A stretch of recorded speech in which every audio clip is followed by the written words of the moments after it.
I'm Logan Crawford, and right now on Spotlight, we're speaking with a terrific author. His name is Ras Banamungu. He has written an essential book, a book you're going to want to put on your shelf, a book you're going to want to use for reference. It is called Smiling Face of Australia, Mental Health Self-Help. It is a holistic guide packed with insights and practical strategies to uplift and maintain one's mental well-being. We're delighted to have this very talented author join us here today on Spotlight. We thank our team at Atticus Publishing for helping us put him in the spotlight today. And we ask viewers like you to support writers like him by subscribing to our channel. Ras, great to see you here today on Spotlight. Great to see you too. Thank you for this opportunity, inviting me for your show, for people to get to know about my work and hear themselves. Absolutely, absolutely. The name of the book, Smiling Face of Australia, seems to say a lot. How important is it to have a big smile on your face if you're going to have good mental health, well-being? Yeah, because the mental health is started when you lost your contact with the hope and the happiness. And I like it to encourage people to smile, even if they are dealing with the mental health or other like issues. To smile is a good idea. To smile because it's a treat for yourself when you smile. Exactly, exactly. When you smile, whether you feel happy or not prior to the smile, once you start smiling, your body responds and you feel better. Actually, that was my advice to my son today at a big job interview. And I said, before you start, big smile to relax and get the good endorphins flowing. Now, what made you decide to write this book? I liked this book because of my life experience, also for the love of my community, because with my love of my community, I've been doing research and see what I can do to my community, because I've born in Rwanda, where we had a genocide. And after genocide, I was trying to looking for something I can do to help my community to forget what happened and enjoy the present life. And I started doing because I had a talent with the music. I had the music talent. I was a musician. I started using music to perform to help my community.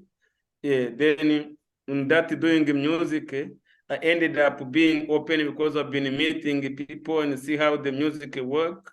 Then I've been trying to develop music to put it into can be better or higher than music to get for to I was trying to create a big keyword than music. Because, yeah, that's how I try to write this book, Smiling Face of Australia, because I also before I talk about that, I moved from Rwanda and to Australia, and when I get in Australia, I find they have most of them they have the same issues as well. They're still dealing with the mental health. Is a smiling country. It represents like a smiling face of the world because the people they are happy, they like it to smile, but they're still dealing with the mental health as well. Then I decided this maybe to come here, maybe was for the reason just the life brought me here to do something for them and for the world in general. Then because I was working with the community, dealing with the people who are dealing with the mental health issues, people who are dealing with the disability, then on my that research, I've been finding how my music, my idea was working for them. I've been trying to tell the people how it's important of smiling and how is it better for them to smile. When they do it with me, they happy and they enjoy and they forget their trouble and things. They become like they do the laughter with me. Then after that, I developed the therapy, which is a combination of music and the laughter therapy. I call it laughter percussion. And I submitted to the government, and the government approved it as a daily therapy, natural therapy to help my community. I started doing it like learning different workshops, getting people joining my regular workshop, and they enjoyed it. But after that, I realized this is not something to keep for only for Australia, people where you live, or to Rwanda for Rwanda because they know me. It's a good to share it in the whole world. Everyone can access to this opportunity to heal themselves. I wrote the book.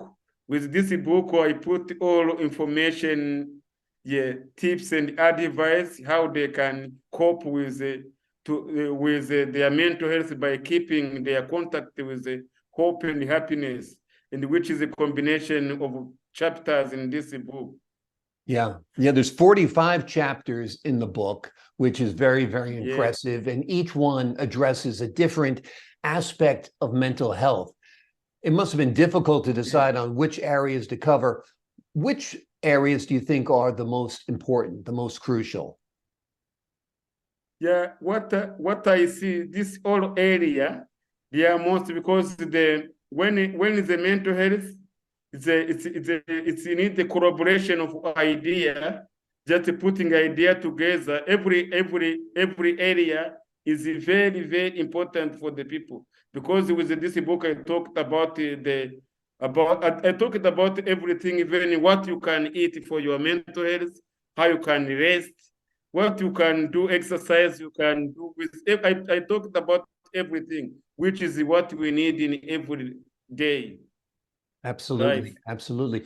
One of the things you suggest is laughter therapy. Tell us about that.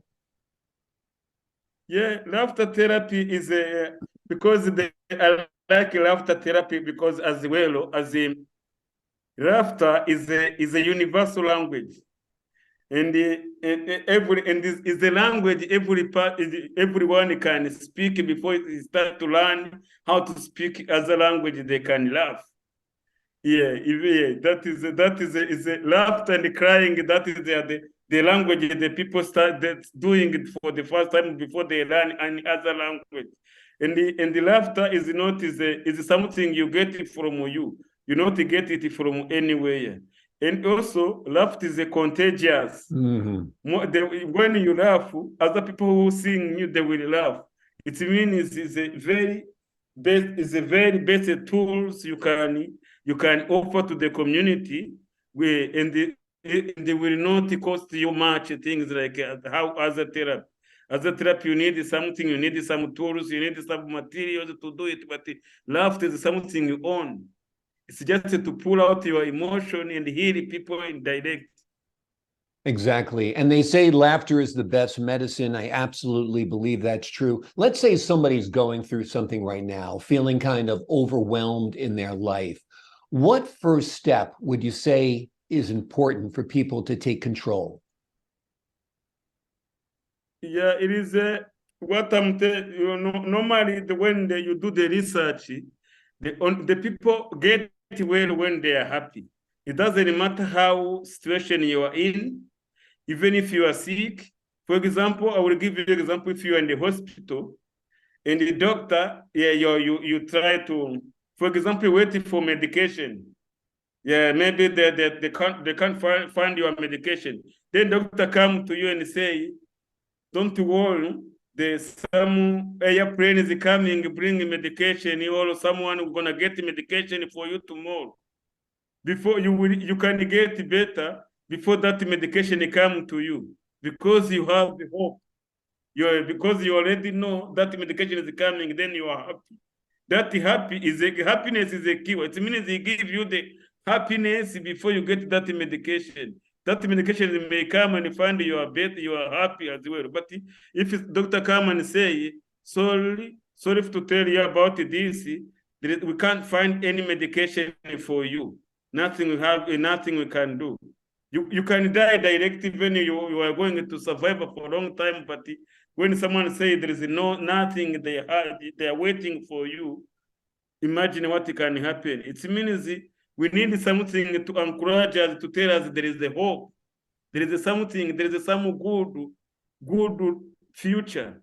Absolutely, absolutely. It is great advice. And this is just a small bit of advice, one tidbit you will find within the pages of this fantastic book. It is called Smiling Face of Australia, Mental Health Self-Help. It is a holistic guide that is just filled with insights and lots of strategies as well to help you uplift and maintain your mental health well-being.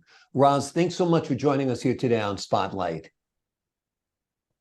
Yeah, thank you very much for this opportunity for letting the people, which was my goal, just to write this book, letting the people hear what I'm doing and know what that is. There is a plan for them. There is something to help them, which is in my book, Smiling Face of Australia. Absolutely. This is a great book. It's an important book. The links are below this interview. Click it, order the book. It just might change your life. And to the folks at home, I'm Logan Crawford, thanking you for your time this time. Until next time on Spotlight.